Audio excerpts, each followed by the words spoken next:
صبر بکن، صبر بکن. صبر ثمر میدهد، صبر میوه شیرین دارد.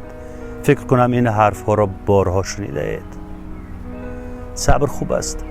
اگر درخت صبر امید بار آوری داشته باشد، وگرنه به خاطر یک ریشه پوسیده، به خاطر یک شاخه بی ثمر، به خاطر یک دانه که جز میوه تلخ دیگر چیزی نمیدهد، صبر کردن نادانی، جاهلی و ابلهی است.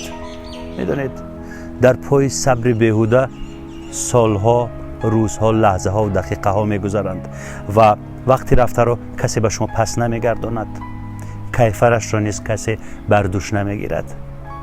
برای همین در شناختن اون چیزی که سببگار صبر شما است